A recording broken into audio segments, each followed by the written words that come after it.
ఓం శ్రీ గురుదేవాయ నమః. ఓం సల్లక్షణ సమారంభాం చిదానందేతి మధ్యమాం అస్మదాచార్య పర్యంతం వందే గురు పరంపరాం. ఓం గీతామృత మహోదధయే నమః.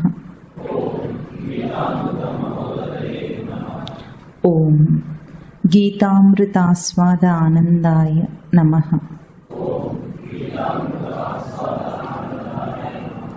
ప్రథమాధ్యాయం 24వ శ్లోకం నుండి చెప్తా.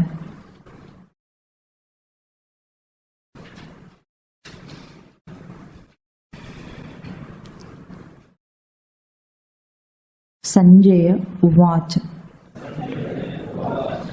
ఏవముక్తో హృషీకేశః గుడాకేశేన భారత సేనయోరుభయోర్मध्ये స్థాపయిత్వా రథోత్తమం భీష్మద్రోణ ప్రముఖతః సర్వేషాం చ మహీక్షితాం ఉవాచ పార్థ పశ్యైతాన్ సమవేతాన్ కురూన్ ఇతి తత్రాపశ్యత్ స్థితాన్ పార్థః పితॄన్ అథ పితామహాన్ ఆచార్యాన్ మాతులాన్ భ్రాతॄన్ పుత్రాన్ పౌత్రాన్ సఖీంస్తథా స్వసురాన్ సుహృదశ్చైవ సేనయోరుభయోర్ అపి తాన్ సమీక్ష్య స కౌంతేయః సర్వాన్ బంధూన్ అవస్థితాన్ కృపయా పరయా ఆవిష్టః విషీదన్నిదమబ్రవీత్. పాండవ పాలన యుద్ధరచనయన ధర్మపాలన చేసే ఘన మాధవలీల. స్వేచ్ఛావృత్తికి ధర్మపాలనకు నడుమ ధర్మయుద్ధము అనివార్యము. ఇది మఠంలో ఉన్న ఒక పాటలోని చరణం. ఇక్కడ ఏమిటి? పాండవ పాలన యుద్ధ రచన. పాండవులను రక్షించటం అంటేనే యుద్ధం జయించాలి వాళ్ళ చేత. పాండవ పాలన యుద్ధ రచనయన ధర్మపాలన చేసే ఘన మాధవలీల. మాధవలీల ఎట అంటే ఒక సంఘటనను కల్పించి మాధవుడు చేస్తున్న ఈ లీలా విశేషము ఈ యుద్ధ రచన. అంటే పాండవులను రక్షించాలంటే యుద్ధం జరిగి తీరాలి. యుద్ధ రచన అనివార్యం అక్కడ. ఎందుకు? తనలోని కామశత్రువును జయించకుండా. శబ్దం వస్తుందా వెనుక?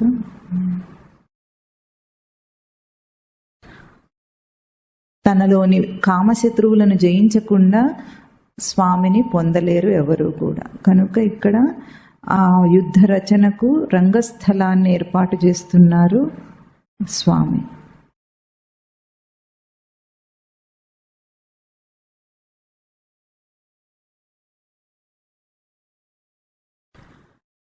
ఆ సన్నివేశాన్ని మనం ఎప్పుడు మననం చేస్తూ ఉన్నాం. కథాపరంగా ఎంత దాకా వచ్చింది? యోద్ధుకామాన్ అవస్థితాన్ యావదేతాన్ అహం నిరీక్షే సేనయోరుభయోర్మధ్యే మే రథం స్థాపయ అని అడిగాడు అర్జునుడు.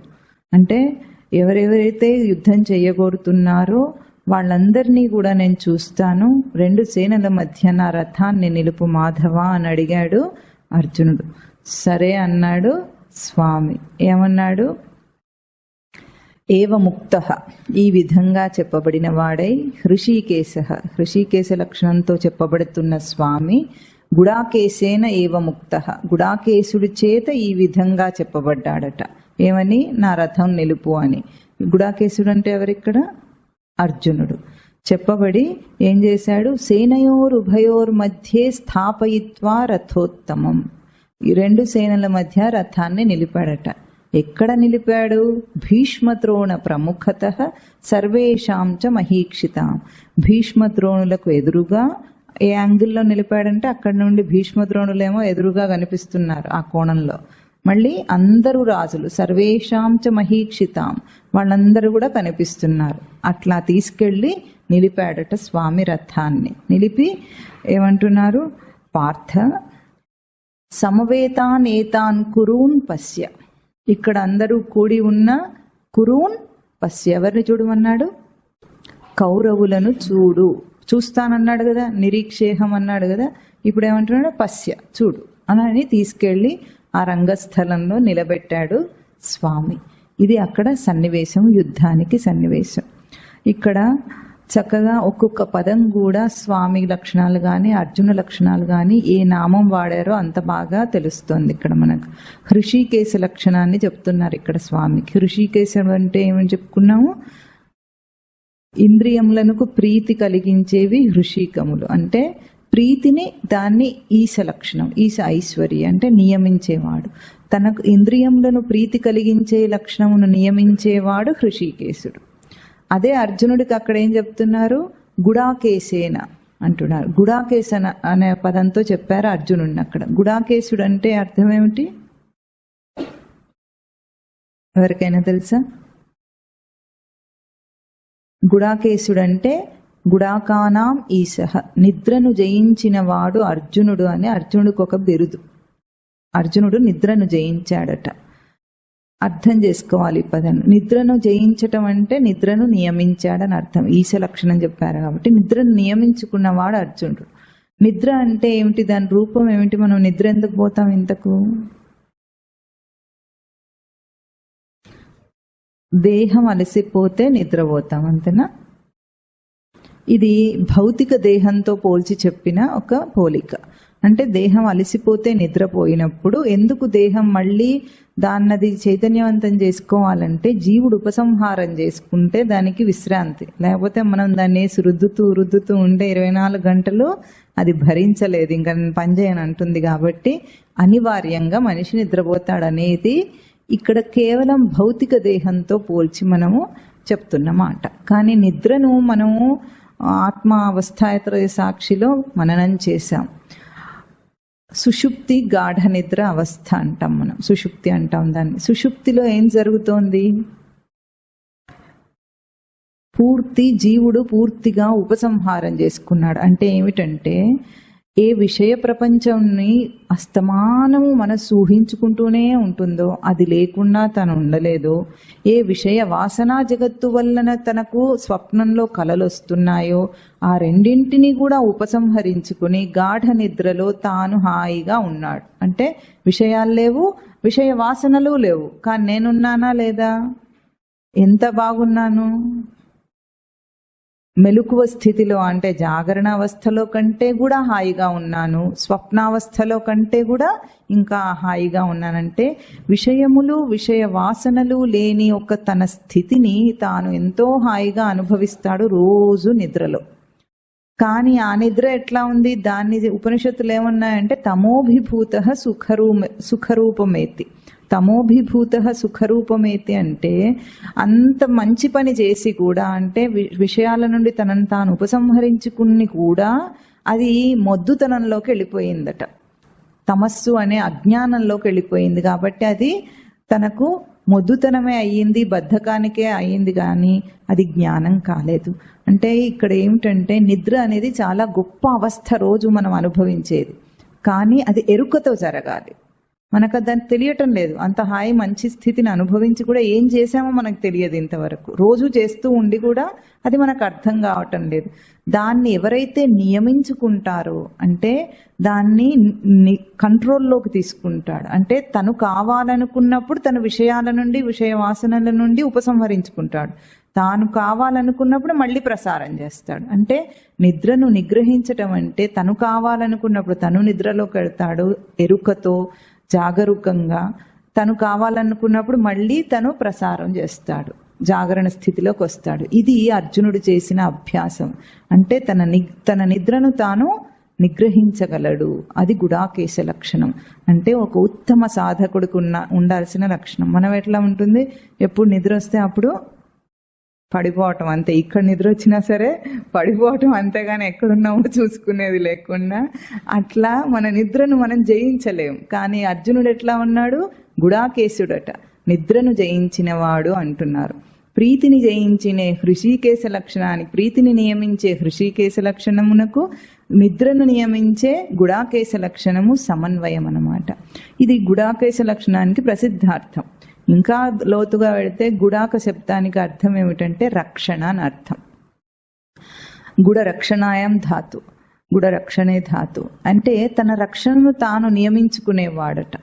ఇప్పుడు భౌతిక దేహాన్ని రక్షించుకోవాలనుకోవాలి, మనం ఏం చేయాలి, బయటి నుండి వాతావరణం నుండి కానీ బయటి నుండి వచ్చే ఆపద నుండి, అపాయం నుండి మనం రక్షించుకోవాలి. అది బయట దాని మీద ఆధారపడి ఉంటుంది, మన మీద మనం ఏమీ నియంత్రించలేము. కానీ తన స్వరూపాన్ని తాను ధారణ చేసే ఆంతరంగిక రక్షణలో, అంటే నన్ను నేను స్మృతిలో గుర్తించుకుంటూ నిలుపుకుంటానన్న చోట బయట దాని యొక్క ప్రభావం ఉందా, మన చేతిలో ఉందా? మన చేతిలోనే ఉంది. బయట ఏది మనల్ని ఆపలేదు. తన స్వరూపాన్ని, తన సచ్చిదానంద స్మృతి స్వరూపాన్ని నిలుపుకొని ధారణ చేయటానికి, తనను తాను రక్షించుకోవటానికి ఏది పరాధీనం కాదు. ఏది మనకు అడ్డు రాదు. మనమే నియమించుకోగలం. అటువంటి నియామక స్థితి అర్జునుడికి ఉందట. ఉత్తమోత్తమ సాధక లక్షణాలన్నీ అర్జునుడికి ఉన్నాయి ఇక్కడ. అంటే సృష్టి ఎట్లా రచించిందో ఆ స్మృతిని నిలుపుకోవడానికి మనం రచించింది, ఆ స్మృతిని నిలుపుకోవడానికి తనను తాను నియమించుకున్నాడు. Disciplinary act. అంటే ఇప్పుడు హృషికేశ లక్షణాన్ని అర్థం చేసుకుంటే చూడండి, తృప్తిని పొందాలనుకుంటున్న ఇంద్రియాలే గనక మనం ఊహించుకున్నట్లుగా తిండి చేత కానీ, లేకపోతే పిల్లల్ని కనటం మైథునం చేత కానీ, నిద్ర చేత కానీ అవి తృప్తి పొందేటట్లయితే, ఒక్కసారి ఆలోచించండి, మానవ జన్మ ఎత్తడం ఎందుకు? ఇంద్రియాలు తిండి చేతనే తృప్తి పొందేటట్లయితే, మైథునం చేతనే తృప్తి పొందేటట్లయితే, నిద్ర చేతనే తృప్తి పొందేటట్లయితే మానవ జన్మకు రావాల్సిన అవసరం లేదు కదా. గత జన్మలో గడిచిన అన్ని జన్మల్లో చక్కగా అన్ని చేసుకోవచ్చు కదా, స్వేచ్ఛగా తిరగచ్చు, ఎంత కావాలంటే అంత తినచ్చు, ఎప్పుడు కావాలంటే అప్పుడు తినచ్చు, ఏం కావాలంటే అది తినచ్చు, ఎప్పుడు కావాలంటే అప్పుడు పడుకోవచ్చు, లేవచ్చు, ఎవరన్నా అడుగుతారా? ఎవరితో కావాలంటే వాళ్ళతో తిరగచ్చు, సంభోగం చేయొచ్చు, ఏమీ అక్కడ నిర్బంధమే లేదు. మరి ఇంద్రియాలు దాంతో తృప్తి పడేటట్లయితే కష్టపడి మానవ జన్మ ఎత్తడం ఎందుకు? ఇప్పుడు అన్ని నిర్బంధాలే ఇక్కడ. కానీ మనిషి జీవుడు మానవ జన్మకు రావడానికి ఇష్టపడ్డాడు, కానీ ఆ పశుపక్షాది జన్మల్లో అంత స్వేచ్ఛా ప్రవృత్తిలో బ్రతకడానికి ఇష్టపడలేదు కదా. మానవ జన్మ ఎట్లాంటిది? బుద్ధితో తనను తాను నియమించుకునే జన్మ ఇది. తనకు దానికే ఇష్టపడి వచ్చాడు. మరి ఇప్పుడు ఎవరైనా కావాలంటే వెనక్కి వెళ్తారా? స్వేచ్ఛ, కంప్లీట్ స్వేచ్ఛ, ఎట్లా తిరిగినా ఎవరేమన్నారు, అక్కడ తిట్టరు, ఎంత తిరుగుబోతులాగా ఉన్నా తిట్టరు. అట్లా ఎవరైనా వెళతానంటారా? మానవ జన్మను వదిలేసి పశుపక్షాది జన్మలకు వెళ్ళటానికి మీరు ఎవరైనా సిద్ధంగా ఉన్నారా? లేరు. ఎందుకు లేరు? స్వేచ్ఛనే అడిగిన వాడైతే అట్లాగే ఉండాలి. కానీ వద్దన్నాడు. వద్దని మానవ జన్మకి ఎందుకు వచ్చాడు? తనను తాను నియమించుకోవటం అనేది వాడికి కావాలి. గుడాకేశ లక్షణం ఉంది మనిషికి. చాలా గొప్ప మెచ్యూర్డ్ బీయింగ్, ఇప్పుడు పరిపక్వం చెందిన జీవుడిగా వచ్చాడు ఇక్కడికి. అటువంటి వాడు అంటే సృష్టికి సమన్వయంగా బుద్ధి ప్రవర్తన చేత తనను తాను నియమించుకుంటాడు. ఇప్పుడు ఎవ్వరూ నియమించక్కర్లేదు. ఎవరు చెప్తున్నారండి లోపల మనకు ఇది మంచి చెడు విచక్షణ ఎట్లా తెలుస్తుంది? సమాజం నేర్పించినవి కొన్ని ఉంటాయి, నేర్పించనివి కూడా కొన్ని ఉంటాయి.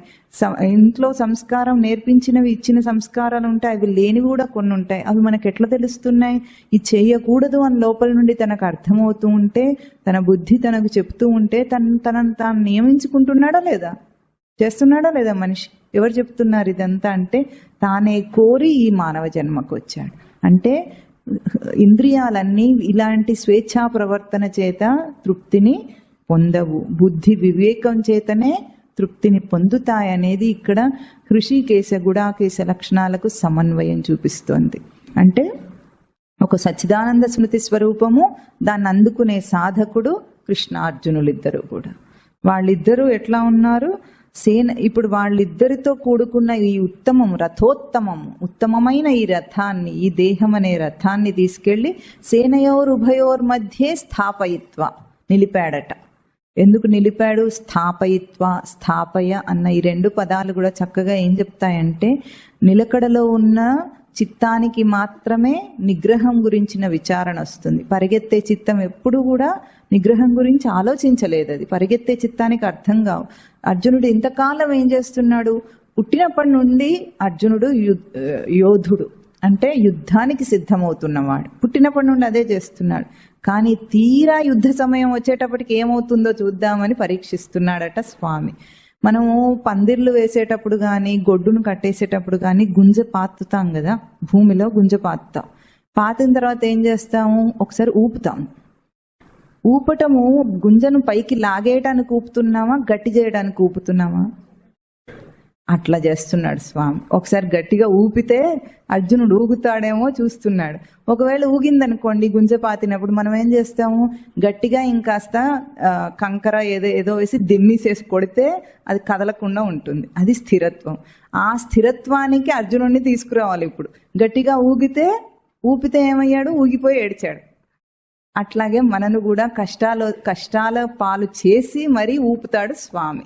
ఇది స్వామి యొక్క పన్నాగం, ఘటనా చతురత అంటారు దాన్ని. అంటే ఏ సన్నివేశాల్లో నిన్ను నిలుపాలో నిలుపుతాడు.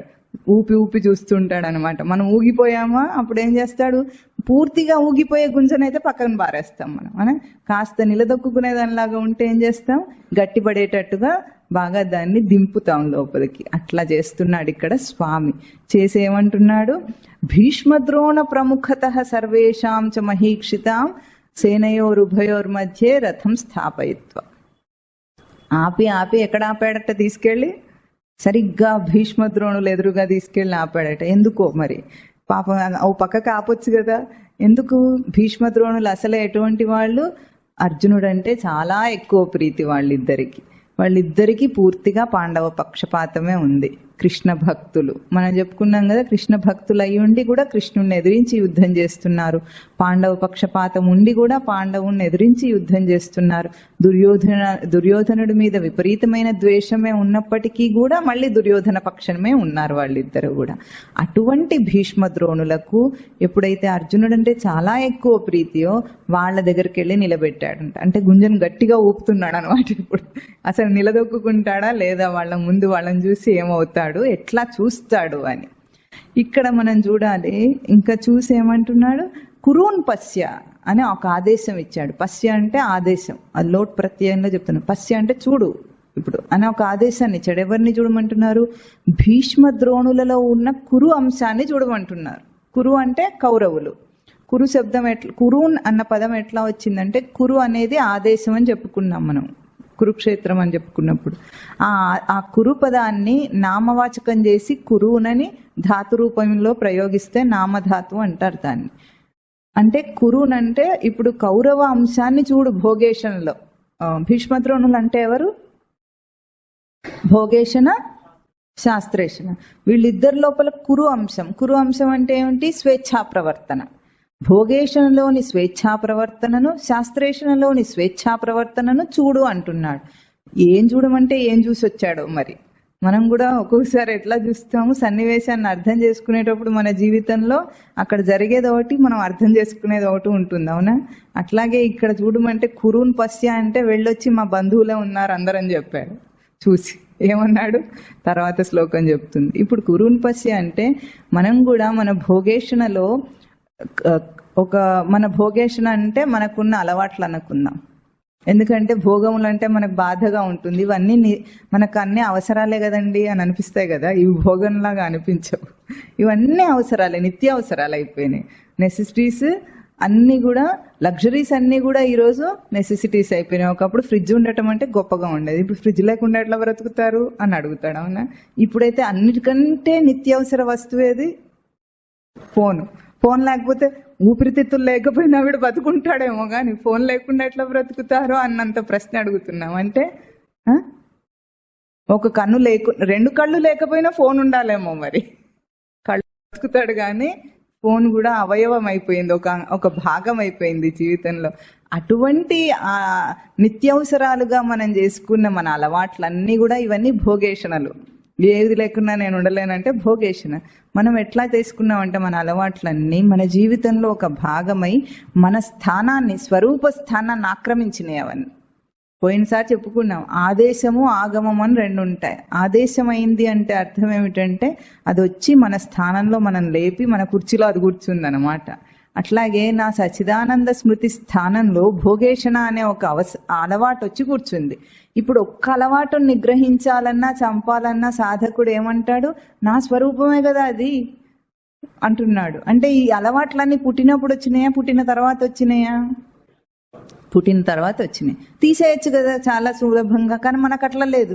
ఏ ఒక్కటి లేకపోయినా నేను ఉండలేను, ఏ ఒక్కటి లేకపోయినా నేను బ్రతకలేను అంత స్వరూప స్థానాన్ని ఆక్రమించుకొని దీన్ని నేనెట్లా జయిస్తా అని అంటున్నాడు ఇక్కడ అర్జునుడిలాగా.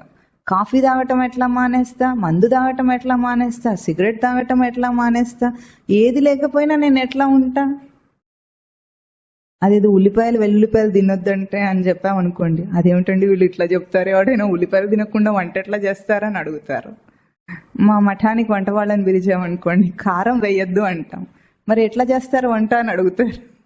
ఎట్లా చేయటం ఏమిటి, మీరు వేసేవన్నీ వేసి కారం ఒక్కటి వేయకండి అని చెప్తే ఇంత సింపుల్ కదా. అది కాదు, అది కాదండి, అది కాదండి అంటుంటారు. వాళ్ళకి అర్థమే కాదు పాపం ఎట్లా తింటారు, ఎట్లా వండుతారు అనేది. నువ్వు వండమ్మా, ఎట్లా ఉన్నా సరే వండు అని చెప్తే సరే అని వండుతారు. వాళ్ళకి చాలా కష్టంగా ఉంటుందన్నమాట. అది ఒక్క ఇంగ్రీడియంట్ లేకపోతే ఇదేమిటో వీళ్ళ వంట చేసినట్టు లేదా. అందులో ఉల్లిపాయలు ఉండవు, వెల్లుల్లిపాయలు ఉండవు, మిరపకాయలు ఉండవు, చింతపండు కూడా తినరు కొన్నిసార్లు, చాలాసార్లు. ఇదేమిటో, ఇదేమి వంటో, ఇదేమి తిండో అనుకుంటారు. అట్లా అన్నీ కూడా అది లేకపోతే నేనుండలేను అనే స్వరూప స్థానాన్ని ఆక్రమించుకుంటే ఇప్పుడు ఏమంటున్నారు, ఆ స్వేచ్ఛా ప్రవృత్తిని నా స్వరూపం అంటున్నాడు అర్జునుడు. ద్రోణుని చూశాడు ఇప్పుడు. శాస్త్రేషణ ద్రోణుడు అంటే, శాస్త్రేషణ అంటే లౌకిక చదువులు, లౌకిక తెలివితేటలు అనుకుందాం. లౌకిక చదువులకి తెలివితేటలకి ఎంత ఒక ప్రాముఖ్యతనిస్తాడంటే, నేను అంటే నా డిగ్రీ, అంతే కదండి. నన్ను పరిచయం చేస్తూ నా డిగ్రీ చెప్పకపోతే కోపం వస్తుందా రాదా? సెలబ్రిటీలందరికీ వస్తుందా రాదా? వాడు గొప్పగా లోకంలో ఏం సాధించాడో చెప్పాలా లేదా? పరిచయ కార్యక్రమం చేస్తారు కదా, ఏదైనా ముఖ్య అతిథిగా పిలిచినప్పుడు ఏం చేయాలి?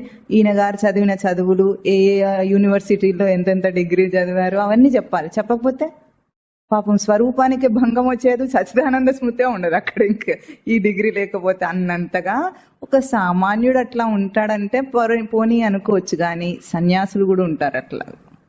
సన్యాసం అంటే ఏమిటండి? పూర్వ జీవితపు గుర్తింపులన్నిటినీ కూడా విడిచిపెట్టేస్తారు. సన్యాసించటం అంటే ఏది ఉండదు, ఆత్మశ్రార్థం పెట్టుకుంటాడు. తన వాళ్లతో పాటు తనకు తానే శ్రార్థం పెట్టుకుంటాడు.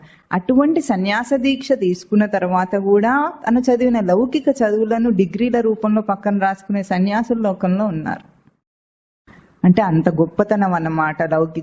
లౌకిక చదువుకు అంత విలువిస్తారు.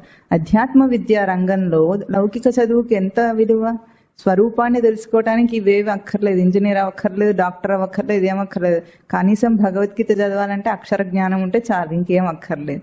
అది కాకుండా ఇంతకాలము ఆ వాసన ఉంటుంది మనిషికి. నేను దానివల్ల నా వ్యక్తిత్వం కదా, నేను ఒక ఇంజనీర్, నేను ఒక డాక్టర్, నేను ఒక ఇది అనుకుంటాడు కదా, అది ఇంకా వాసన వదలదన్నమాట. అంత గొప్పతనాన్ని ఇస్తాడు శాస్త్రేషణకు కూడా. ఇప్పుడు అది వదిలేయమంటే అర్జునుడు నేను ఎట్లా చంపుతా భీష్మ ద్రోణులని అడుగుతుంటాడు మాటికి. ఇంకా రాబోయే శ్లోకాలన్నింటిలో ఇదే గోల.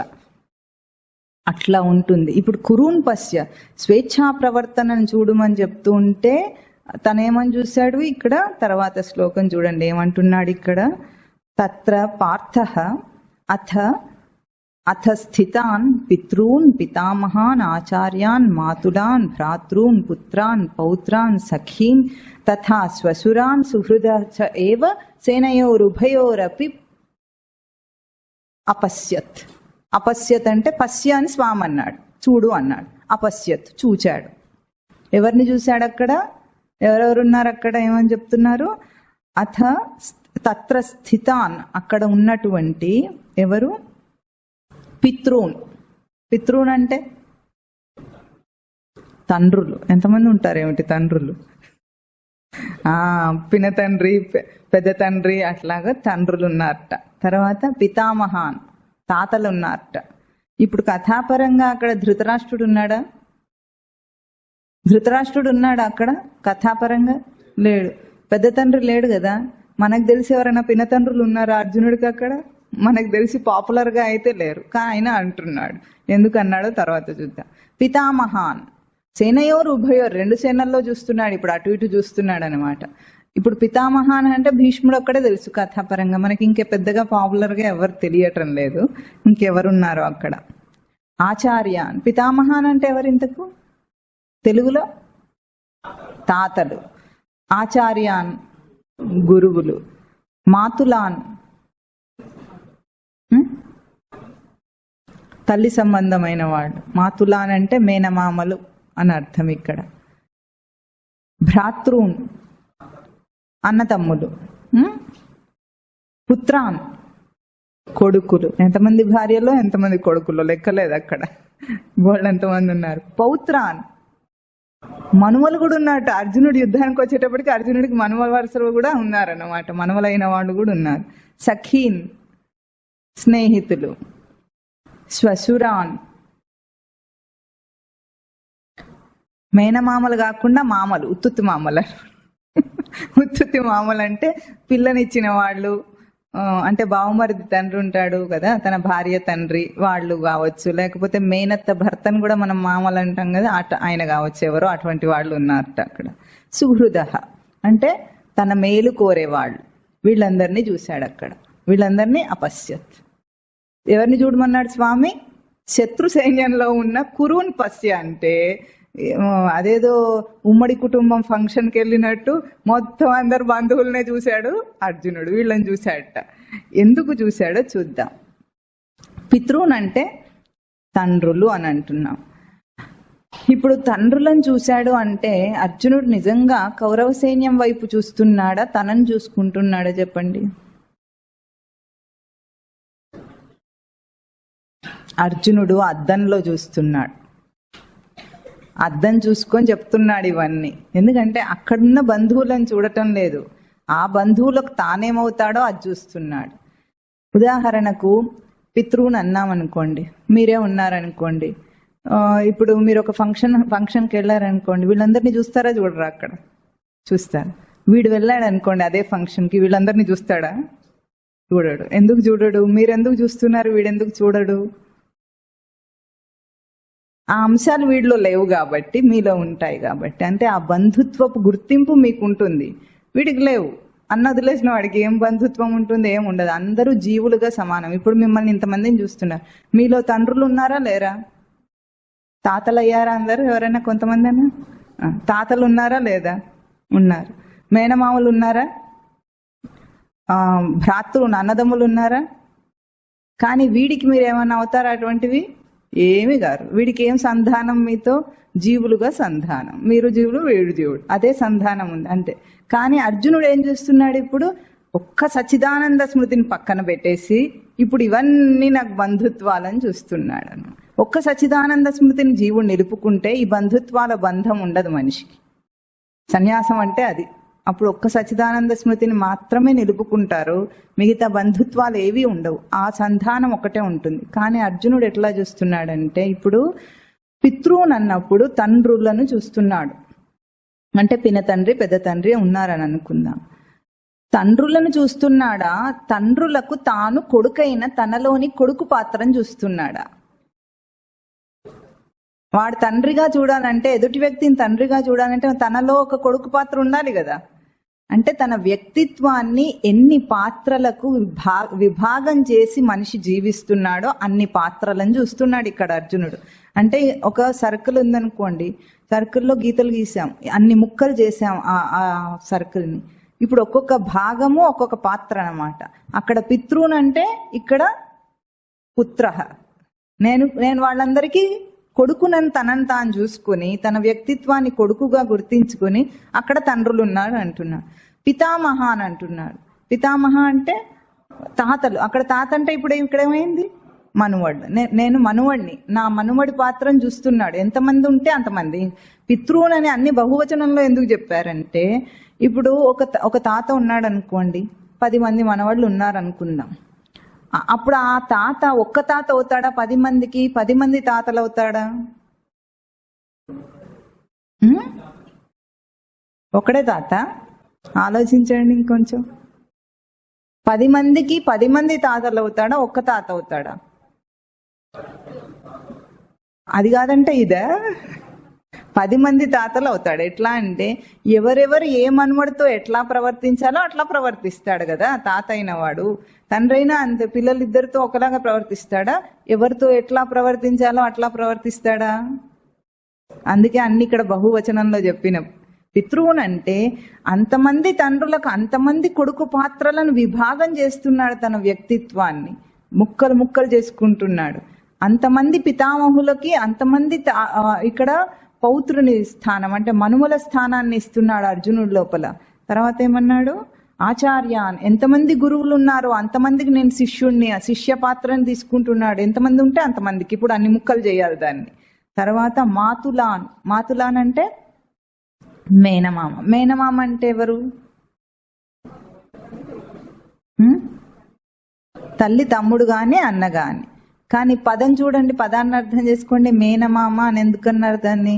మేనత్త అని కూడా అంటారు కదా, మేనత్త మేనమామ అంటారు. అంటే మేనుతో సంబంధం కలిగిన, మేను అంటే ఈ శరీరంతో సంబంధం, నేరుగా శరీరంతో సంబంధం ఉన్న వాళ్ళని మేనమామ మేనత్త అంటారు. అంటే తండ్రికి స్వయాన అంటే అదే గర్భంలోంచి వచ్చిన వాళ్ళు కాబట్టి వాళ్ళని మేనమామ మేనత్త అంటారు. ఆ మేనమామలను చూస్తున్నాడు అంటే ఇప్పుడు తనేమయ్యాడు? మేనల్లుడు అయ్యాడు. ఎంతమంది మామలు ఉంటే అన్ని ముక్కలు చేయాలి. ఇప్పుడు మేనల్లుడిని, అర్జునుడి పాత్ర అన్ని ముక్కలు చేసుకోవాలి. మనం కూడా ఇట్లాగే బ్రతుకుతాం కదా. భ్రాతృన్, ఎంతమంది అన్నదమ్ములు ఉంటే అన్ని ముక్కలు తన వ్యక్తిత్వాన్ని ఇప్పుడు చేసుకోవాలి కదా. ఇంతమందికి తమ్ముడిని, ఇంతమందికి అన్నని కావాలి కదా, అయ్యాడు. పుత్రాన్, ఇంతమంది పిల్లలందరికీ అంతమంది తండ్రుల రూపాన్ని ఎత్తాలి ఇప్పుడు. తర్వాత పౌత్రాన్, అంతమంది మనుమలకు కూడా ఈయన తాత రూపం తీసుకోవాలి. ఇప్పుడు మీ అందరికీ కూడా ఇవన్నీ ఉన్నాయా లేవా? చెప్పండి. ఎన్ని బంధుత్వాలు ఉంటాయో అన్ని ముక్కలు అవి ఉంటాడనమాట మనిషి. తర్వాత సఖీన్ అంటే స్నేహితులు. స్నేహితులు ఎట్లాంటి వాళ్ళు ఉంటారు? ఎప్పుడైనా కూడా ఒకటే ప్రవృత్తి గల వాళ్ళు స్నేహం చేస్తారు. ఒకే రకమైన మైండ్ సెట్ అంటారు కదా, ఒకే రకమైన ఆలోచన విధానం ఉన్న వాళ్ళు, ప్రవృత్తి ఉన్న వాళ్ళు స్నేహం చేస్తారు. Birds of same feather flock together అంటే ఒకే రకమైన విధానం ఎవరికి ఉంటుందో వాళ్ళు స్నేహం చేస్తారు. ఇప్పుడు ఎంతమంది స్నేహితులు ఉంటే అన్ని ముక్కలు చేయాలి తన పర్సనాలిటీని, తన వ్యక్తిత్వాన్ని. తర్వాత శ్వశురాన్, మంచి మామలు. ఇక్కడ శ్వశురాన్లో ఒకరిని చెప్పండి. మనకు తెలిసిన ఒక మామ ఉన్నాడు. శ్వశురాన్ కాదు, మాతులాన్. ఎవరు? శల్యుడు మేనమామ అవుతాడు కదా. శ్వశురాన్ ఎవరు ఉన్నారు? ఎంతమంది భార్యలు ఉన్నారో వాళ్ళందరూ, ఈ తండ్రులందరూ అక్కడే ఉండుంటారు కదా, అందరు అటువైపు ఇటువైపు వాళ్ళల్లో వాళ్ళు కూడా ఉన్నారు. సుహృద చైవ, తనను మేలు కోరేవాళ్ళు. అంటే తన మేలు ఎవరు కోరుతారు? తనకెట్లా మంచిదనుకుంటారో లౌకికంగా, ఇదంతా ఒక స్థూల బుద్ధితో తనను తాను ఊహించుకోవటం. ఒక జీవుడు తనను ఎన్ని ముక్కలు చేసుకొని బ్రతుకుతాడు. ఇప్పుడు నేను అనగానే ఇవన్నీ బంధుత్వాలతో కూడిన పాత్ర మీ అందరికీ గుర్తింపులో ఉందా లేదా? ఇప్పుడు అర్జునుడు ఏమంటున్నాడంటే వీళ్ళని ఎట్లా చంపుతాను అంటున్నాడు. ఎందుకంటే ఇవి జిక్సా పజిల్ అని ఉంటుంది, ముక్కలు ముక్కలుగా అట్టల ముక్కలు ఉంటే దాన్ని ఒక బొమ్మ తయారు చేస్తారు, పిల్లలు ఆడుకుంటారు చూసారా. అన్ని ముక్కలు అతికిస్తే ఒక బొమ్మ అవుతుంది. ఏ ఒక్క ముక్క తీసేసినా బొమ్మ పూర్తవుతుందా? కాదు. అట్లాగే మన వ్యక్తిత్వం కూడా అన్ని ముక్కలుగా ఉందన్నమాట. ఏ ఒక్క ముక్క తీసేసినా మనకు పూర్ణత్వం రాదు, మన పూర్ణత్వానికి లోటు వస్తుంది అక్కడ. అందుకే ఎందుకు ఏడుస్తున్నాడు అర్జునుడు వీళ్ళందరూ చచ్చిపోతారని అంటే, ఏ ఒక్క పాత్ర చచ్చిపోయినా సరే నా పూర్ణత్వానికి లోటు వచ్చేస్తుంది. అందుకే లోకంలో రక్త సంబంధికులు తన వాళ్ళు చనిపోయినప్పుడు బాగా ఏడుస్తారు మనుషులు. ఎందుకు ఏడుస్తారంటే, ఇప్పుడు తల్లి చనిపోయింది అనుకోండి, తల్లి చనిపోతే కొడుకు ఎందుకు ఏడుస్తాడు చాలా ఎక్కువ అంటే, తన కొడుకు పాత్ర కూడా తల్లితో పాటు చనిపోయింది. తల్లి లేకపోతే ఎవరికి కొడుకు అవుతాడు? కాడు. అంటే తల్లితో పాటుగా ఇప్పుడు తల్లికి కొడుకు ఎట్లా అంటే కొడుకుతో పాటు తల్లి పుట్టింది. ఎందుకంటే కొడుకు పుట్టకముందు తను తల్లి కాదు. ఇప్పుడు కొడుకు చనిపోతే తల్లి పాత్ర కూడా చనిపోతుంది కదా, భర్త చనిపోతే భార్య పాత్ర కూడా చనిపోతుంది కదా, భార్య చనిపోతే భర్త పాత్ర కూడా చనిపోతుంది, తండ్రి చనిపోతే కొడుకు పాత్ర పోతుంది, కొడుకు పోతే తండ్రి పాత్ర పోతుంది. అంటే తనలోని ఒక అంశము అక్కడ పోతుంది. కాబట్టి మనము రక్త సంబంధికులు చనిపోయినప్పుడు వాళ్ళ కోసం ఏడవం, దేనికోసం ఏడుస్తాము? తనలో ఒక పాత్ర పోయింది అంటే పూర్ణంగా తనను అనుకున్న ఒక వ్యక్తిత్వంలో లోటు వచ్చింది. ఆ ముక్కలు అట్ట ముక్కల్లో ఒక ముక్క తీసేసినట్టు అయింది. ఇప్పుడు అర్జునుడికి స్థితి ఏమిటంటే మొత్తం అందరు చచ్చిపోతారు ఒక్కసారి. వీళ్ళందరూ చచ్చిపోతారు, నేను గెలుస్తాను అనుకుంటున్నాడు కదా. ఇది అహంకారము మమకారం యొక్క లీల జరుగుతోంది ఇక్కడ. అర్జునుడి లోపల ఒక చిన్న అహంకార భావం, నేనే గెలుస్తా ఎట్లాగైనా. మమకారం ఏమిటి? వీళ్ళందరూ నా వాళ్ళు, నేనెట్లా చంపుతా వీళ్ళను అని అంటున్నాడు. అట్లాగే మన అలవాట్లు, మన ప్రవృత్తి, మన స్వరూపంలో అంతర్భాగమై ఉన్నాయి. ఏది లేకపోయినా సరే నాకే, నా ఉనికికే భంగం అంటాడు. పోయినసారి కూడా చెప్పుకున్నాం మనం. ఒక్క అలవాటు తీసేయాలంటే నేను ఉండలేను అంటాడు. వాడు లేకపోతే నేను ఉండలేను, అది లేకపోతే నేను ఉండలేను, ఇది లేకపోతే నేను ఉండలేను, ఏది లేకపోయినా నేనుండలేను అంటే తన ఉనికికి భంగం కలుగుతుంది. నేను ఉండాలంటే ఒక్క కృష్ణ పరమాత్మ నిలుపుకుంటే సరిపోయింది. అంటే సచ్చిదానంద స్మృతిని నిలుపుకుంటే నేను ఉన్నానా లేనా? ఇవన్నీ లేనప్పుడు కూడా నేను ఉన్నానా లేనా? నిద్రలో వీళ్ళందరూ ఉన్నారా? లేరు. నిద్రను జయించిన అర్జునుడు మోహనిద్రను జయించటం లేదు ఇక్కడ. నిద్రలో ఇవన్నీ పాత్రలతో పాటు పడుకుంటాడు ఎవరన్నా? లేస్తూ అంటగట్టుకుంటాడు. అన్ని గుర్తు తెచ్చుకొని అంటగట్టుకొని, అయ్యో నేను ఇప్పుడు తండ్రిని అయిపోయాను, వాడిని స్కూల్లో దించి రావాలి ఇప్పుడు వెంటనే. అవునా? ఆవిడని ఇప్పుడు భర్త అయిపోతాడు, లేస్తూనే కాఫీ పెట్టించుకోవాలి, అంతేనా? మళ్ళీ ఉద్యోగస్తుడు అయిపోతాడు, వెంటనే ఆఫీస్కి పరిగెత్తాలి. ఇవన్నీ నిద్రలో లేవే. నేను హాయిగా ఉన్నానా లేనా? నిద్రలో మేలుకున్నప్పుడు హాయిగా ఉంటుందా, నిద్రపోయినప్పుడా? అంటే ఇవి లేకపోతే హాయిగా ఉంటుందా, ఉంటే హాయిగా ఉంటుందా? అదే సాధన అంటే. సాధనలో ఏం చేయాలంటే ఈ పాత్రలన్నింటినీ నీ జీవితం నుండి తీసేసి ఒక్క సచ్చిదానంద స్మృతిని నిలుపుకో. ఇన్ని ముక్కలు చేయకు నీ వ్యక్తిత్వాన్ని. చక్కగా సచ్చిదానంద స్మృతి రూపంగా ఉండి అందరినీ సచ్చిదానంద స్మృతి రూపంగా దర్శనం చేస్తే వాళ్ళు చచ్చినా బ్రతికినా సచ్చిదానందానికి లోటేం రాదు ఎప్పుడు. అది సాధన. సాధనలో చేయవలసిందే ఇది. అంటే నిద్రలో అనుభవించే ఒక కైవల్య స్థితి, సమాధి స్థితిని ఎరుకతో ఉంటే అదే ధ్యానం అంటారు. ధ్యానం అంటే ఏమిటిది? నిద్రలో ఏ స్థితి అయితే విషయములు లేకుండా, విషయ వాసనలు లేకుండా మనిషి అనుభవిస్తున్నాడో దాన్ని తన ఎరుకతో తనే ఉపసంహారం చేసుకుని మెలకువలో చేస్తే అది సమాధి స్థితి, ధ్యాన స్థితి. అది సాధించటమే సాధన అంటే. కానీ ఇక్కడ మనకి ఎట్లా ఉంది? ఇవన్నీ అలవాట్లు మనను పీకుతున్నాయి వెనక్కి. అర్జునుడు అంతటి మహావీరుడే, గొప్ప వీరుడు. సవ్యసాచి, ధనంజయ, భీభత్స అని ఎన్నెన్నో పేర్లున్నాయి, అవి తర్వాత చెప్పుకుందాం. వచ్చే వారం నుండి అర్జునుడి గురించి ఇంకా ఆ ఏడుపు చూస్తే మనకు అర్థమవుతుంది. అట్లాంటి అర్జునుడు కూడా తీరా యుద్ధ సమయం వచ్చేటప్పటికి బాగా విషాదంలోకి వెళ్ళిపోతున్నాడట. కానీ ఇక్కడ ఒక్కొక్క పదం కూడా ఎట్లా ఉందంటే అర్జునుడు ఊహించినట్లుగా లేదు. అర్జునుడు ప్రయోగం చేసిన ఈ ప్రయోగము ఎట్లా ఉందంటే, ఇప్పుడు ఒక పాత్ర ఉందనుకోండి, పితృనని తీసుకున్నారు. పిత శబ్దానికి అర్థం ఏమిటంటే రక్షణే, రక్షించేవాడు. పారక్షణే ధాతు, రక్షించేవాడు పిత. బయట నుండి రక్షించుకోవాలంటే ఈ దేహానికి తనకు పిత అనే అవసరము.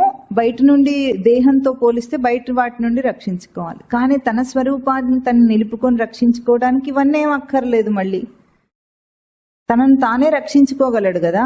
ఇప్పుడు మనసులో ఏదైనా సంకల్పం వచ్చిందనుకోండి, దుష్ట సంకల్పం, చెడ్డ సంకల్పం వచ్చింది, ఈ ఆలోచన మంచిది కాదు అని అనుకొని తనను తాను రక్షించుకోవడానికి బయట ఏవైనా అవసరమా మనకు? లేదు. ఎవరు చెప్పగలరు?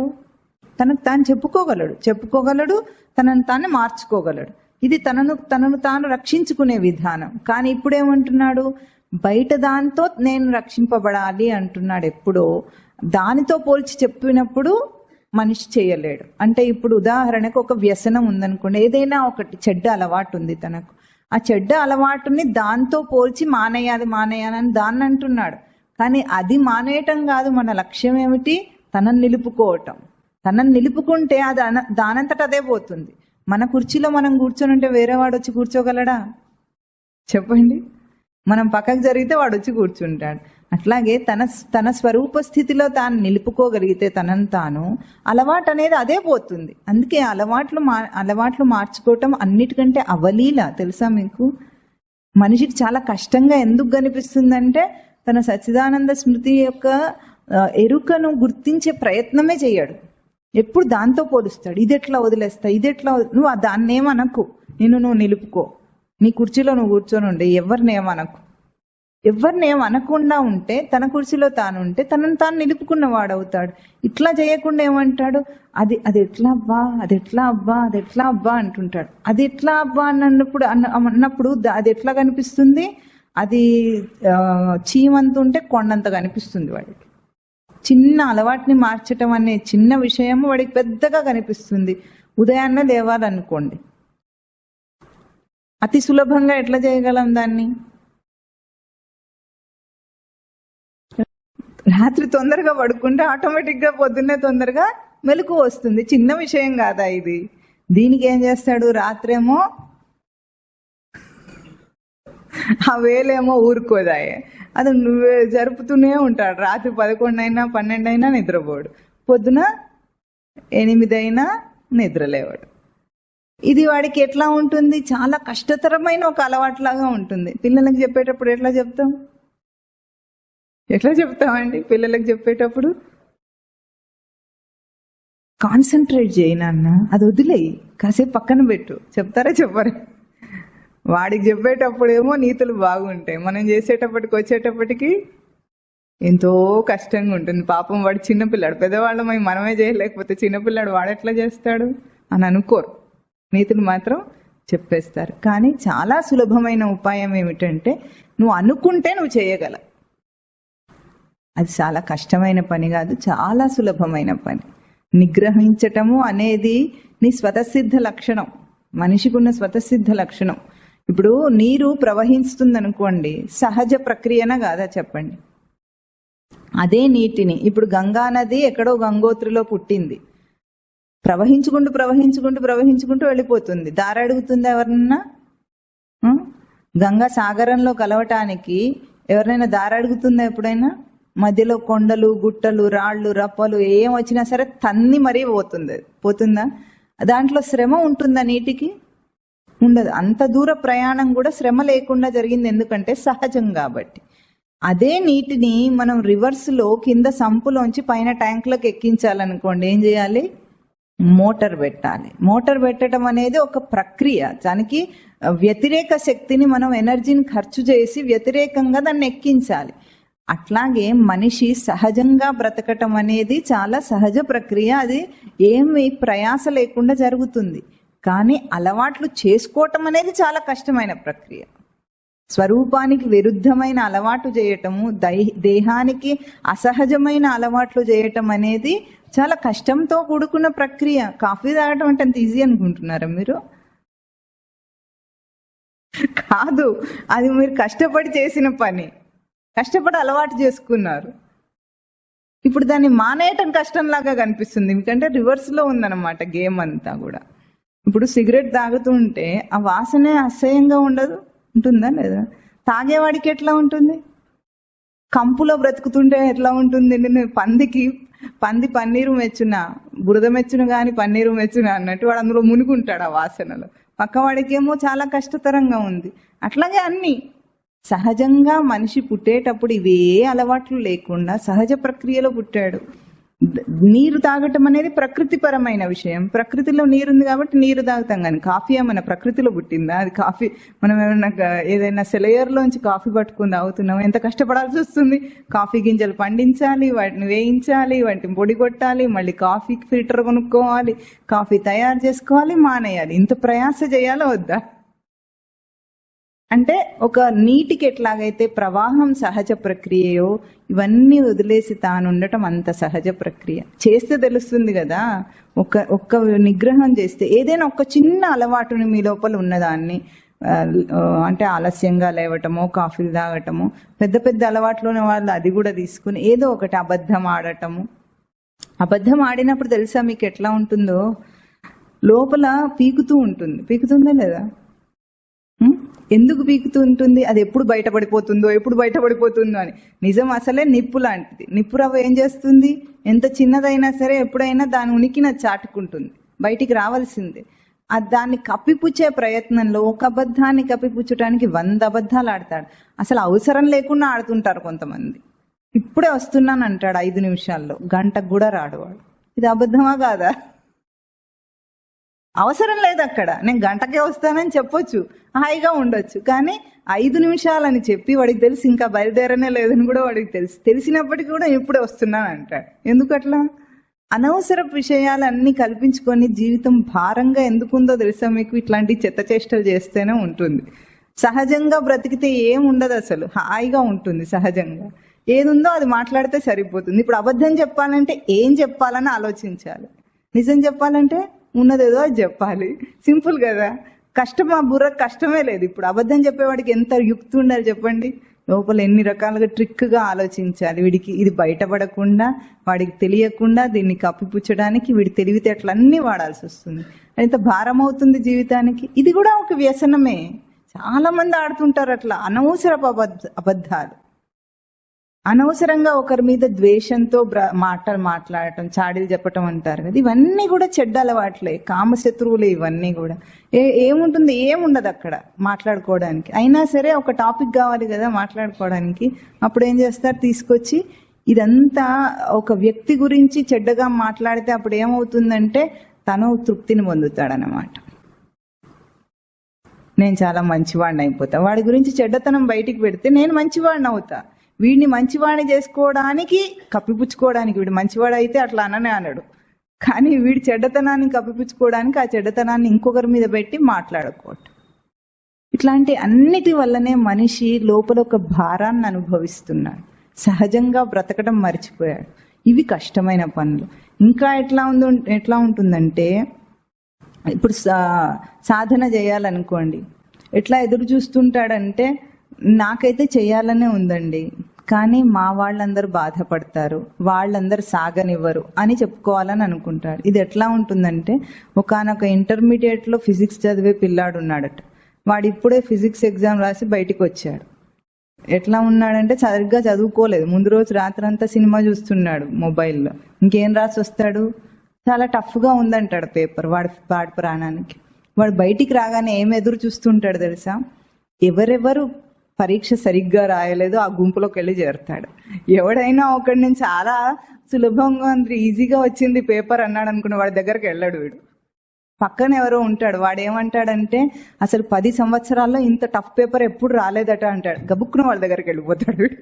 ఎందుకంటే ఇప్పుడు నాదేం తప్పులేదు, పేపర్ టఫ్గా వచ్చింది కాబట్టి నేను సరిగ్గా రాయలేదు. ఇంటికి వెళ్తాడు. ఇంకా అమ్మ తెలుసా నీకు 10 సంవత్సరాల్లో ఇంత టఫ్ పేపర్ ఎప్పుడు రాలేదట, అది నా కర్మగా నాకు వచ్చింది, అందుకే నేను సరిగ్గా రాయలేదని కప్పిపుచ్చుకుంటాడు. అంటే ఎప్పుడు ఎదురు చూస్తుంటాడు అన్నమాట. నేను చేయలేని అసమర్థతను బయట కారణం మీద చూపించి సమర్థించేసుకొని ఇంకా నేను మాత్రం మంచివాడినే, నేనంతా ప్రయత్నం బాగానే ఉంది కానీ బయట దాని వల్ల నేను చెయ్యలేకపోతున్నానని సమర్థించుకునే ఒక ప్రవృత్తి అంటారు దీన్ని. ఈ ప్రవృత్తిని సమర్థించుకోవడం మొదలు పెడితే ఎప్పటికీ మనం మార్చుకోలేం. ఒక్కసారి దాన్ని ఎదిరించి, ఇప్పుడు ఎట్లాగైతే ఇన్నాళ్ళు యుద్ధం చేస్తాను అన్నాడా అర్జునుడు, అట్లా అన్నీ చేస్తే ఒక్కసారి తన ప్రవృత్తిని తాను ఎదిరిస్తే తన సహజమైన స్థితి తనకు అర్థమవుతుంది. ఇప్పుడు మనుషులు ఎవ్వరూ కూడా సహజ స్థితిలో లేరు. ఇదంతా బిల్డప్ జీవితాలు అన్నమాట. ఇప్పుడు వీళ్ళందరూ చచ్చిపోతే నాకు కష్టం అంటున్నాడు. ఎట్లాగో ఈ భోగేషణ చచ్చిపోతే ఇంకా మనిషికి విలువ ఏముందండి? ఇప్పుడు మీరు ఒక పెద్ద ఇల్లు కట్టుకున్నారు అనుకుందాం. ఆ ఇంటి యొక్క విలువ ఎప్పుడు వస్తుంది? ఎవరికైనా చూపించుకుంటే. తన వాళ్ళందరిని ఎందుకు పిలుస్తారు చెప్పండి? వాళ్ళందరూ చూసి చాలా బాగుంది అనుకోవాలి అని వాళ్ళకి కొంచెం ఈర్ష్య కలుగుతుంటే వీడికి చాలా ఆనందంగా ఉంటుంది, అంతేనా? ఇప్పుడు చూడటానికి ఎవ్వరు లేరనుకోండి, ఏం చేసుకుంటాడు ఈ ఇంటిని? వీడికి అంత మోహం ఉంటుందా దాని మీద? తన కోసం కట్టుకున్నాడా, బయట వాళ్ళకి చూపించడం కోసమా? తన కోసం అయితే అడ్జస్ట్ అవుతాడు, చూపించడం కోసమే ఎక్కువ కష్టపడతాడు మనిషి. ఇప్పుడు ఎలివేషన్లో డిజైన్స్ ఉంటాయి చూసారా, దానివల్ల మనకు వచ్చే లాభం ఏమన్నా ఉంటుందా? ఏముండదు. దానికి ఎన్ని లక్షలు ఖర్చు అవుతాయి? ఎలివేషన్ ఎవరు చూస్తారు? రోడ్డు మీద వెళ్ళే ప్రతి ఒక్కడు చూస్తుంటాడు. వాడు రోజు ఇట్లా చూసుకుంటాడు ఇంటి బొమ్మ చూసుకుంటాడా? చూడడు. లోపల వెళ్ళి ఎక్కడో మూల పడుకుంటాడు. అంత దానికి బయట ఎలివేషన్కి ఎంత లక్షలు ఖర్చు పెట్టింది ఎవరి కోసం? బయట వాళ్ళ కోసం. బయట వాళ్ళు లేకపోతే ఏం చేసుకుంటాడు? ఆ ఇల్లు ఎలివేషన్ రెండు దండగే కదా. అట్లాగే అంటున్నాడు అర్జునుడు ఇక్కడ, వీళ్ళందరూ చచ్చిపోతే ఇంకా నాకు రాజ్యం ఎందుకు, ఏం చేసుకుంటాను రాజ్యాన్ని అంటున్నాడు. రాజ్యం ఎవరి కోసం కావాలి? పరిపాలన ఎవరి కోసం? వాళ్ళందరూ చూపించుకోవాలి కదా, వీళ్ళ కోసమే కదా నా గొప్పతనం అంతా. వీళ్ళందరూ చచ్చిపోయిన తర్వాత ఇంక నేను రాజ్యం ఏం చేసుకుంటాను? అందుకే సాధకుడు కూడా ఎంత తెలిసినప్పటికీ కూడా తన లోపల ఉన్న చెడు అలవాటిని మార్చకపోవడానికి కారణం ఏమిటి? చాలా విన్న తర్వాత చాలా బాగుందంటారు అందరూ కూడా, ఇది బాగుందంటారు, చెయ్యాలని అంటారు, అన్నీ ఒప్పుకుంటారు కానీ చెయ్యరు.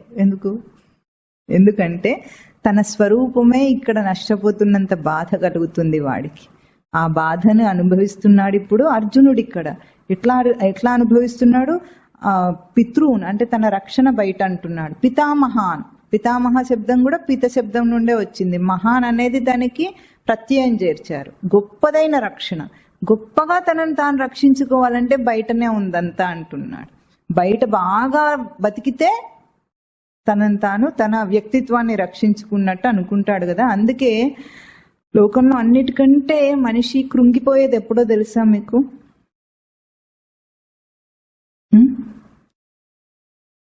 ఎప్పుడు కృంగిపోతాడు?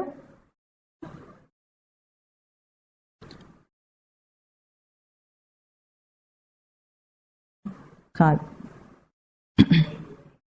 నలుగురి ముందు అవమానం జరిగినప్పుడు. అత్తగారు తిట్టినందుకు కాదు, ఆడుబిడ్డ నవ్వినందుకు ఎక్కువ బాధ కలిగిందట. తిడితే తిట్టచ్చు, ఏం కాదు, కానీ ఇప్పుడు ఆడబిడ్డ పక్కన ఉంది కదా, నవ్వింది కదా. అట్లాగే తనకు ఏదైనా అవమానం జరిగినా, ఓటమే వచ్చినా తన వారి ముందు అవమానం జరిగిందన్న బాధ ఎక్కువగా ఉంటుంది. ఇప్పుడు ఎవరి పిల్లలైనా ఇప్పుడంటే కామన్ అయిపోయింది, కానీ ముందు కొంచెం ఒక 20 ఏళ్ల క్రితం ఎట్లా ఉండేది? ప్రేమించి పెళ్లి చేసుకుంటే పిల్లలు వీడికి ఎట్లా ఉండేది? నలుగురిలో నా తల కొట్టేసినట్టు అయ్యిందనేవాడు. పిల్ల వెళ్ళిపోయినందుకు ఏడుస్తున్నాడో, నలుగురిలో తల కొట్టేసినందుకు ఏడుస్తున్నాడో తెలియదు. అంటే మనం ఎప్పుడు నలుగురితో పోల్చుకునే బ్రతుకుతాం, కానీ తనకు వ్యక్తిత్వం లేనే లేదు, సొంత వ్యక్తిత్వమే లేదు మనిషికి. నలుగురు అని వాళ్ళ కోసమే కష్టపడతాడు ఎక్కువ. ఆ నలుగురి ముందు తన స్టేటస్ని నిలబెట్టుకోవడం, తన కోసం ఏం చేయడు. ఇవన్నీ తన కోసం చేస్తే ఇంత కష్టపడక్కర్లేదు, కొంచెం చేస్తే సరిపోతుంది. అది ఎట్లా ఉంటుంది? మినిమం నెసెసిటీస్ ఉంటే సరిపోతుంది, తనకు తాను అడ్జస్ట్ అయిపోతాడు. కానీ నలుగురు ముందు మనకి చాలా సులభంగా అర్థమయ్యేది ఏమిటంటే, ఇంట్లో ఉన్నప్పుడు ఏం బట్టలు వేసుకుంటాం, బయటికి వెళ్తే ఏం బట్టలు వేసుకుంటాం అక్కడ తెలిసిపోతుంది కదా. తన వసతిగా ఉండేవి ఎట్లా ఉంటాయి బట్టలు? ఏదో ఒకటి, ఎంత పాతదైతే అంత హాయిగా ఉంటుందా లేదా? అంతేనా? బయటికి వెళ్ళాల్సి వచ్చేస్తే ఎవడైనా ఇంటికి రాగానే గబుక్కుని వెళ్ళి బట్టలు మార్చేసుకుంటాడు. అంటే వాడి హాయి కోసం వాడు బతుకుతున్నాడా? వాడికి చూపించడం కోసం బ్రతుకుతున్నాడా? ఇది మనిషి మారటానికి ఈ పాయింట్ని బాగా ఆలోచించాలి. రేపు పోయేటప్పుడు వాళ్ళతో ఏదైనా మొహమాటం ఉండి పోకుండా ఉంటాడేమిటి? పోడు కదా, అట్లా లేదు కదా. మరి ఈరోజు సాధన చేస్తే ఎట్లా ఉంటుంది? తన ఎరుకతో తన పరాధీనతను ఇప్పుడు వదిలేయటం. అంటే ఇప్పుడు భీష్మద్రోణుల్లాగా వాళ్ళు ఎట్లా ఉన్నారు? ఇష్టం లేకపోయినా ఎవరో బలవంత పెట్టినట్టుగా కౌరవ సైన్యం వైపు, దుర్యోధనుడి వైపు యుద్ధం చేస్తున్నాడు. మనందరం కూడా అంతే, ఎవరో బలవంత పెట్టినట్టుగానే కౌరవుల పక్షం ఉన్నట్టుగానే ప్రవర్తిస్తున్నాం. ఏ ఒక్కగానొక్క సాధకుడు ఉంటాడు, కశ్చిత్ ధీరః అంటుంది వాడిని శాస్త్రం. వాడు మార్పు చెందుతాడు. ఈరోజు బొట్టు పెట్టుకోవడానికి సిగ్గుపడుతున్నారు, పంచగట్టుకోవడానికి సిగ్గుపడుతున్నారు, దేవుడి నామం చెప్పాలంటే సిగ్గుపడుతున్నారు. దేవుడి నామం చెప్పడానికి కూడా సిగ్గుపడితే ఇంకా దేవుడిని నిన్ను ఎందుకు చూసుకోవాలి, రక్షించాలి? బయట చిన్నవి ఇవన్నీ, ఇంకా లోపలికి వెళ్తే చాలా సాధన ఉంటుంది. ఆ చిన్న వాటిలో కూడా మనిషి ఎంతగా సమాజానికి కట్టుబడి ఉన్నాడంటే తనను తాను మార్చుకోలేకపోతున్నాడు. అదే స్థితి ఇప్పుడు అర్జునుడిది. ఎందుకు ఏడుస్తాడు? తర్వాత రాబోయే శ్లోకాలన్నిట్లో ఈ అధ్యాయం అంతా అర్జునుడు ఏడిపే, ఇంకేం లేదు అక్కడ. ఎట్లా ఏడుస్తాడంటే చివరికి మాధవుడితోని వాదిస్తాడు. ఇప్పుడు మాధవుడు అక్కడ ఉన్నాడు కదా, పరమాత్మ అనుకునే కదా తనను సారథిగా పెట్టుకున్నాడు, నా రథానికి సారథ్యం చేయమని అడిగాడు కదా. మాధవుడు ఏది చెప్పినా సరైనదే ఉంటుందా, అక్కడ ఏదైనా తప్పు ఉంటుందా? సరైనదే ఉంటుంది. అంత మాత్రం నమ్మకం ఉండాలా వద్దా? నమ్మకం ఉండకుండా అట్లెట్లా అని అడుగుతున్నాడు. మాధవుడు ఏం చెప్పాడు? యుద్ధం చేయమని అంటున్నాడు. అర్జునుడు ఏమంటున్నాడు? నేను యుద్ధం చేయను అంటున్నాడు. అంటే తను నమ్మిన తన మాధవుణ్ణి కూడా ఎదిరిస్తున్నాడు, తను అనుసరించే తన సచ్చిదానంద స్వరూపాన్ని కూడా ఎదిరిస్తున్నాడు మనిషి. ఈ ఎదిరించటం అనే ఈ లక్షణం ఏమి ఉందో అదేమిటంటే మూర్ఖత్వానికి పరాకాష్ఠ. కొంచెమైనా విచక్షణ ఉన్నవాడు తనను తాను మార్చేసుకుంటాడు, ఎందుకంటే ధర్మాధర్మ వివేకం తనకు అర్థమవుతుంది కాబట్టి. ఇప్పుడు ధర్మరాజు ఏం చేశాడు? యుద్ధానికి ముందు మనం చెప్పుకున్నాం కదా, ద్వాదశి రోజున నడిచి వెళ్ళి వాళ్ళందరికీ భీష్మద్రోణుల ఆశీర్వాదం తీసుకున్నాడు. ఆశీర్వాదం తీసుకున్నాడు ఏమని? మీతో యుద్ధం చేస్తున్నాను, గెలిచేటట్లు నన్ను ఆశీర్వదించమంటున్నాడు. అంటే మీ మీద నాకు గౌరవం ఉంది, పాండవులందరికీ కూడా భీష్మద్రోణుల మీద గౌరవం ఉంది. కానీ ఆ గౌరవం ఎంతవరకు ఉంది? నా సచ్చిదానంద స్మృతికి భంగం కలగనంతసేపు నిన్ను గౌరవిస్తాను, దానికి భంగం కలిగిందంటే నిన్ను చంపేస్తా, నువ్వు నన్ను ఆశీర్వదించమని అడుగుతున్నాడు. నేను నీతో యుద్ధం చేసి నిన్ను చంపేస్తా. అట్లాగే మన భోగేషణ శాస్త్రేషణ మీద కూడా మనకు గౌరవం ఎంతవరకు ఉండాలి? మన సాధనకు అది ఉపకరించేంతసేపు గౌరవం. నా సాధనకే భంగం కలిగితే, నా స్వరూపానికే భంగం కలిగించే అంతటి భోగేషణ అయితే దాన్ని ఏం చేయాలి? నాశనం చేయాలి, యుద్ధం చేయాలి, దాన్ని నాశనం చేయాలి. అంటే ఎక్కడెక్కడ బంధింపబడ్డామో అక్కడక్కడ అంతటా కూడా చూడటం తేడా. భార్యను, భర్తను, తండ్రులను, తాతలను, మనుమలను, స్నేహితులను ఏ రూపంలో చూస్తావు? వాళ్ళందరూ కూడా జీవులుగా వచ్చారు. నువ్వెట్లా వచ్చావో అట్లాంటి జీవులుగానే ఈ భూమి మీదకి వాళ్ళు కూడా వచ్చారు. ఎందుకు?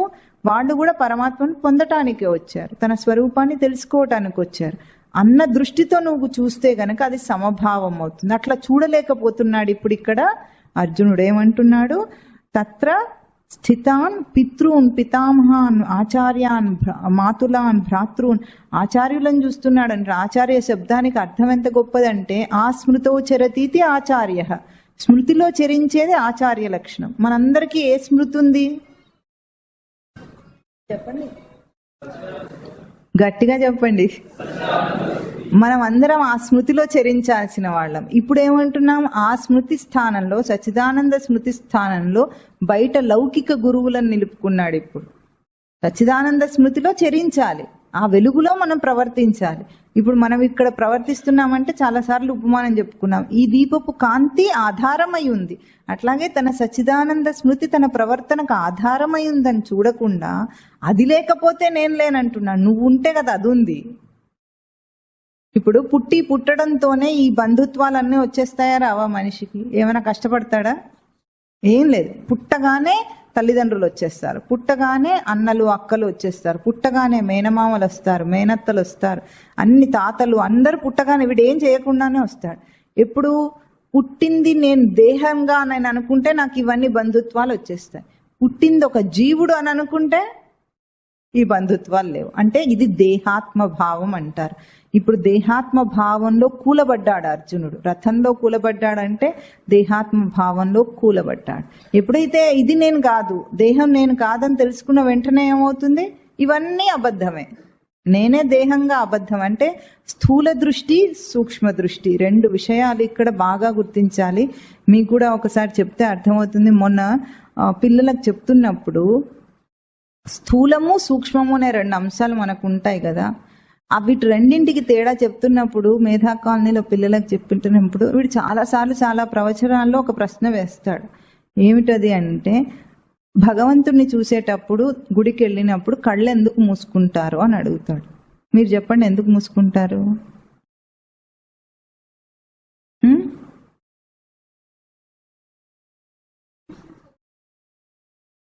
చూసిన రూపాన్ని మనలోకి తీసుకోవాలని.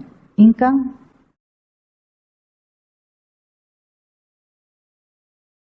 ఒక చిన్న అమ్మాయి చెప్పింది, 8 ఏళ్ళు ఉంటాయేమో మహా అయితే. చాలా ఆశ్చర్యం, అంత మాట ఎట్లా చెప్పగలిగిందని. ఇంతవరకు ఏ ప్రవచనాల్లో ఏ పెద్దవాళ్ళు అట్లాంటి సమాధానం చెప్పలేదు వీడికి. ఆ అమ్మాయి అన్న మాట చెప్పమంటారా? నేరుగా చిన్న సింపుల్ వర్డ్స్లో చెప్పింది. భగవంతుని యొక్క నాన్ ఫిజికల్ రూపాన్ని చూడటానికి మనం కళ్ళు మూసుకుంటాం అన్నది. అంటే ఒక అభౌతిక అంశం ఉంది భగవంతుడిలో. ఆ మాట ఎట్లా చెప్పగలిగిందంటే వాళ్ళకి నేర్పించాడు వీడు. ఫిజికల్, నాన్ ఫిజికల్, భౌతికం, అభౌతికం అనేది 2 రూపాలు ఉంటాయి. మనకు కూడా 2 రూపాలు ఉన్నాయి. ఉన్నాయా లేవా? మనం ఫిజికలా నాన్ ఫిజికలా? పిల్లలైతే 2 అన్నారు, మీరేమంటున్నారు? 2 అని చాలా స్పష్టంగా చెప్తున్నారు. ఫిజికల్ రూపం ఒకటి ఉంది, నాన్ ఫిజికల్ రూపం ఒకటి ఉంది మనకని చెప్పినప్పుడు భగవంతునికి కూడా అక్కడ కనిపించే విగ్రహము భౌతిక రూపము. భగవంతునికి కూడా ఒక అభౌతిక రూపం ఉంది కదా, దాన్ని చూడటం కోసం కళ్ళు మూసుకుంటేనే అది కనిపిస్తుంది. కాబట్టి మనం కళ్ళు మూసుకుంటాం. చాలా సింపుల్గా లేదా? చిన్న పిల్లలు, అన్బయాస్డ్ మైండ్స్, వాళ్ళకి బాగా అర్థమవుతుంది. మనం ఏమేమో ఆలోచిస్తాం, ఏం చెప్పాలో, ఏం చెప్పొద్దో, ఏం చెప్తే ఏం తప్పు అవుతుందో అని ఆలోచిస్తాం. కానీ పిల్లలు అట్లా ఆలోచించరు. అభిమానం లేదు వాళ్ళకు. అంటే ఒక అభౌతిక రంగంలో బ్రతుకుతున్న వాడికి ఈ భౌతిక స్థూలమైన ఇటువంటి బంధాలన్నీ అబద్ధం. ఇట్లా చూశాడు గనకనే తర్వాత ఏముంది? తాన్ సమీక్ష్య స కౌంతేయ సర్వాన్ బంధూన్ అవస్థితాన్ కురూన్ పశ్య. అంటే బంధువులను చూసి ఏమంటున్నాడు? ఆ బంధువులందరినీ చూసి కృపయా పరయా ఆవిష్ట, పరమమైన కృపను, దయను పొంది, దీనత్వాన్ని పొంది, విషీదన్నిదం అబ్రవీత్, విషాదంలో మునిగిన వాడై ఇక మళ్ళీ అర్జున ఉవాచ మొదలవుతుంది. విషాదంలో మునిగిపోయాడట అర్జునుడు. ఈ స్థూల దృష్టి చేతనే మనం ఇంత విషాదాన్ని పొందుతున్నామని మనకు అర్థం కావాలి. అయితే ఇప్పటిదాకా వచ్చిన అర్జున ఉవాచ శ్లోకాలన్నీ కూడా సంజయుడు చెప్తున్నాడు ఏమేమి జరిగింది అక్కడ అని. అర్జున ఉవాచ శ్లోకం కూడా వచ్చింది వెనకాల. అర్జునుడు సేనయోరు ఉభయోర్ మధ్య మే రథం స్థాపయ అన్నాడు. కానీ ఇప్పుడు నేరుగా అర్జున ఉవాచ వచ్చే వారం నుండి వచ్చి ఆ అర్జునుడు నేరుగా కృష్ణుడితో సంభాషణ చేయబోతున్నాడు. అంటే వాదానికి దిగబోతున్నాడు. ఏమని? నేను అనుకున్నదే సరైనది, నా అవగాహన సరైనదని వాదించటానికి ఎన్నెన్ని కోణాల్లో విచారణను తీసుకొస్తాడో చూడండి. అంటే మనం కూడా సాధన చేయటం తప్పించుకోవటానికి ఎన్ని రకాలుగా సమర్థించుకుంటామో మనం అన్ని రకాలుగా ఇక్కడ అర్జునుడు సమర్థించుకోబోతున్నాడు. కానీ స్వామి మొదలుపెట్టి ఎత్తడంతోనే సాంఖ్యం చెప్పాడు. 2 తిట్లు తిట్టి మనం ఏదో చెప్తే సరే అన్నాడు స్వామి. అట్లాగే గురువు దగ్గరికి వెళ్ళి నేను అది చేయలేకపోతున్నానండి, నేను ఇది చేయలేకపోతున్నానండి, దానికి కారణం చాలా ఉన్నాయి, నాకు చెయ్యాలనే ఉంది. మొన్న ఎవరో అడిగారు, నేను కాఫీ తాగకుండా, ఈ కాఫీ మీద వీడు పడ్డాడు కదా, మీరు కాఫీ తాగడం గురించి చెప్తూ ఉంటే నేను కాఫీ తాగకుండా ఉండగలనండి, నాకు చాలా కాన్ఫిడెన్స్ ఉంది, కానీ మానేయటం ఎందుకు అనుకుంటున్నాను. మనం ఉండగలను అని విడి తాగటం ఎందుకు అని అడగాలి, కానీ మానేయటం ఎందుకు అని ఎందుకు అడగాలి? తాగటం ఎందుకు ఉండగలిగితే? ఇదేమన్నా కుడితే ఏది పడితే అది పోయటానికి లోపల కుడితే తెలుసా మీకు? తెలుసా? పొట్టేమన్నా కుడితే ఏది పడితే అది లోపల పోయటానికి అవసరం లేనప్పుడు ఉండొచ్చు కదా. అంటే అదేమిటో మానేయటం ఎందుకని అడిగాడు కానీ తాగటం ఎందుకని అడగటం లేదు. ఉండగలిగి అదేమన్నా బలం ఇచ్చే టానికా కాదు. మరి ఏమొస్తుంది అంత? నేను ఉండగలను అంటున్నావు, మరి ఉండాలి కానీ ఎందుకు మానేయాలని అడగటం ఏమిటో అట్లా ఉంది అర్జునుడి ప్రశ్నలాగా. ఇక్కడ ఎందుకు యుద్ధం చేయాలని అడుగుతున్నాడు ఇప్పుడు కృష్ణ పరమాత్మతో. అది వచ్చే వారం ఏం చెప్తాడో చూద్దాం. చెప్పండి. సంజయ ఉవాచ ఏవముక్తో హృషీకేశః గుడాకేశేన భారత సేనయోరుభయోర్ మధ్యే స్థాపయిత్వా రథోత్తమం భీష్మద్రోణ ప్రముఖతః సర్వేషాం చ మహీక్షితాం ఉవాచ పార్థ పశ్యైతాన్ సమవేతాన్ కురూన్ ఇతి తత్రాపశ్యత్ స్థితాన్ పార్థః పితॄన్ అథ పితామహాన్ ఆచార్యాన్ మాతులాన్ భ్రాతॄన్ పుత్రాన్ పౌత్రాన్ సఖీంస్తథా స్వసురాన్ సుహృదశ్చైవ సేనయోరుభయోర్ అపి తాన్ సమీక్ష్య స కౌంతేయః సర్వాన్ బంధూన్ అవస్థితాన్ కృపయా పరయా ఆవిష్టః విషీదన్నిదమబ్రవీత్. విషాదంలో మునిగిన అర్జునుడి విషాదం యోగమయ్యింది. అది భగవద్గీత యొక్క ముఖ్యమైన బోధ మనం గుర్తించాలి. ఎందుకంటే అర్జునుడిని ఇప్పుడు మనం కాస్త అపహాస్యం చేసుకున్నా మన కోసమే కానీ అర్జునుడిని అనటం కోసం కాదు. అర్జునుడి లాగానే ఉండాలి, విచారణ చేసుకోవాలి, ఆ విచారణ నుండి మరలాలి, అప్పుడే గట్టిగా నిలబడతాడు. కనుక అర్జునుడి విషాదం యోగం అయ్యింది, అది అర్జున విషాద యోగం. కనుక అది గుర్తించి మన విషాదం, మన సాంసారిక దృష్టిలో మనకొచ్చిన విషాదం కూడా యోగంగా మలుచుకోవాలి. మనం ఆ మలుచుకునే సాధనకు సాధకుడు ఎదగాలి. ఓం తత్ సత్.